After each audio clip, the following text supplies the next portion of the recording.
Oh, ikaw, kain ka ng kain. Kwento mo naman sa akin yung nangyari sa inyo sa San Salvador, Zambales. Kung ano yung... Ano ba yung nangyari doon? Katim yung mayroon pa nga sila nung cooperative store. Yung cooperative. Cooperative? Mhm.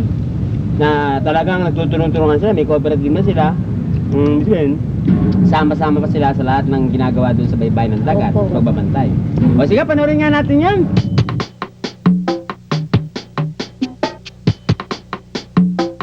Isang island barangay ang San Salvador na may sukat na 380 ektarya, 2 kilometrong pakanluran ng Masinloc, Zambales sa South China Sea. Napapaligiran ng puting buhangin ang isla maliban sa silangang bahagi na binabaybayan ng mga bakawan. 60% ng looban ay palayan, 30% second growth na gubat at 10% manggahan. Merong humigit kumulang 400 pamilya o higit 1,500 ang populasyon ng San Salvador. Karamihan ay nakatira sa baybaying dagat at halos lahat ay umaasa sa dagat bilang pangunahing hanap buhay. Katulad ng maraming pangisdaan sa Pilipinas, kapansin-pansin na rin sa San Salvador ang bumagsak na dami ng isda. Noong mga hindi pa ganong diba anong matanda ang kapanahonan. Marami-rami dahil yun nga nasasalanta. Yung pagsalanta ng mga paggamit ng illegal na pangingisda gaya ng dinamita, yung sodium cyanide, ayan ang nakita naming sumira talaga sa karagatan sa aming lugar. Ngunit nagbago na ang takbo ng buhay sa San Salvador. Simula nang pumasok ang Haribon Foundation Community-Based Coastal Resource Management Projects sa probinsya ng Zambales noong 1987. Ang Haribon bilang isang non-government organization ay nakipag-ugnayan sa Dutch Embassy at Department of Agriculture upang makapagsagawa ng Marine Conservation Project noong 1988. Mula sa proyektong ito, naitatag ang San Salvador Island Municipal Marine Reserve and Sanctuary na sa kasalukuyan ay pinangangasiwaan na ng pamayanan mismo. Sa ngayon, kung nagkaroon kami ng marine conservation, parang bumalik din yung mga isdang nawawala sa mga ilang panahon. Nung mga kabarangay, tinanggap ng tao na gawin yung marine conservation project sa aming barangay. Gumawa kami ng mga ordinances na mayroong mga lugar na talagang regulated ang mga pangmamalakaya, gaya ng mga lambat, hindi pwedeng gamitin ang maliliit. Meron yung lugar na gaya nito Marine Sanctuary na talagang hindi pwedeng pamalakayanan o anong bagay na huhulihin dyan. Yan ay mayroong 127 hectares po yan. Kung nung itayo ang santuaryo, na obserbahan namin kung paano ang pagdami ng isda. At kami mismo nagmo-monitor kung paano ang pangalagaan namin ang kalikasan. Mula sa nasabing proyekto ay naisagawa rin ang Philippine Netsman Project, isang training project para sa paghuhuli ng aquarium fish na hindi ginagamitan ng sodium cyanide at Community Resource Management Managers Training, isang training program na lilinang sa mga kasanayan ng mga tagapangasiwa ng karagatan. Sa aming barangay, yan ang maaari namin may pagmamalaki.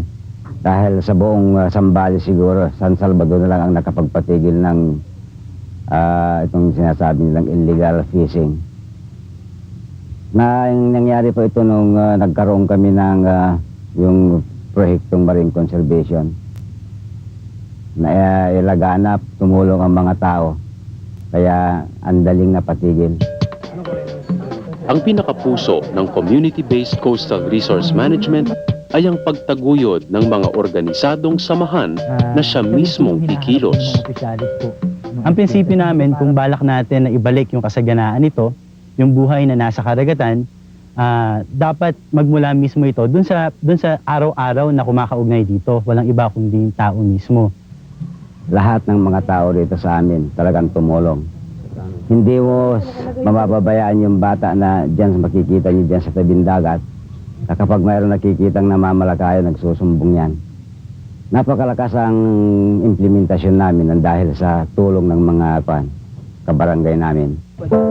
Ngunit bago naabot ng San Salvador ang pakikilahok ng nakararami, ay kinailangan muna ng matinding pag-aaral, cross-visit o pagbisita sa ibang lugar na may marine conservation project at community organizing.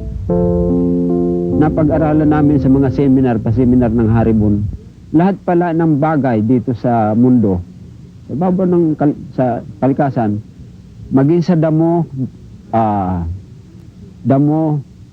bato, may kaugnayan sa tao. Kaming mga core group, dinala kami sa Apo Island bilang nagkaroon kami ng field trip. Doon ho namin na-obserbahan yung santuario na yan. Ganun pala kahit na napakaliit yung sa kanila. Napakakapal ang isda. Pagbalik namin dito, kaming 7 naghiwa-hiwalay na talagang tinutukan namin ng tao. Sabi ko nga sa kanila, paano yung mga apo natin? Yung mga anak nyo, nasisiguro ba ninyo sa paggamit nyo ng illegal, kumita kayo ng 2,000 sa isang araw? Nasisiguro ba ninyo mapagtatapos nyo ng kolehiyo ang anak nyo? Hindi. Anong sinira nyo? Yung kinabukasan nila. Dahil kung nasira na nasira ang ating kalikasan, saan pa kayo kukuha? Yung mga apo nyo saan kukuha? Yung mga anak nyo saan kukuha ng kabubuhay sa kinabukasan? Wala na. Kaya ngayon, ultimo yung dating mga kalaban namin, sumusuporta na. Mahalagang aspeto rin ng community-based coastal resource management na pinaiiral sa San Salvador ay ang pagtataguyod ng mga alternative livelihood o ibang pagkakakitaan maliban sa pangingisda. Dahil sa ginawang pagkilos ng mga tao, sinimulan dun sa pagtulak ng isang mekanismo ng pamamahala sa karagatan, nagawa nila na magkaroon din ng isang samahan na magtutulak naman ng mga pangkabuhayang gawain dito sa lupa. Nandyan yung bilang dagdag na serbisyo ng samahan, nakapag-set up sila ng kooperatiba. Sa kasalukuyan, ang gawain ng Haribon ay pawang pagsuporta na lamang sapagkat busa ng kumikilos ang pamayanan sa pamamagitan ng Samahang Pangkaunlaran ng San Salvador. Ang organisasyong ito ay bunga ng isang leadership training na isinagawa ng Haribon. Ang Samahang Pangkaunlaran ng San Salvador ay kumikilos hindi lamang sa pangangasiwa ng karagatan, kundi kabalikat na rin ng pamahalaang bayan ng Masinloc, lalo na sa pagdadala ng mga basic community services tulad ng serbisyong pangkalusugan. And I understand na ang PO dito sa Barangay San Salvador, very active sila sa mga social concerns dito.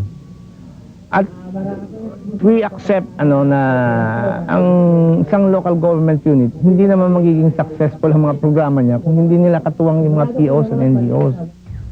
Sa kabuuan, ang community-based coastal resource management na ipinapatupad ng mga mamamayan ng San Salvador Island ay isang pagtataya sa mga darating pang henerasyon. Kung nagmamalasakit tayo sa susunod na henerasyon, parang tumatakbo. Yung sa race, di ba? Yung may hawak-hawak ng baton. Ililipat mo yun na hindi yan babagsak. Kinakailangan para madala yan sa finish line ng maayos, manalo kayo. Sa pamamagitan ng organisadong pamayanan na nangangasiwa ng karagatan sa San Salvador Island, makaaasa na aabot nga sila sa finish line. Sa samahan, nandyan ang puwersa ng tao, boses ng tao. Nandyan ang pagkakaisa sa hanap buhay, pagkakaisa sa mga layunin na gusto mong isulunsad. Ganun pala yun. Pati pala yung Haribon may proyekto dyan. Pero nung sila umalis na, nandun pa rin, tuloy-tuloy pa rin yung proyekto dahil yung mamamayan ng kumikilos. Nagmo-monitor na lang Haribon. Sana yan ang maging modelo ng lahat ng komunidad na nasa coastal area ng ating bansa.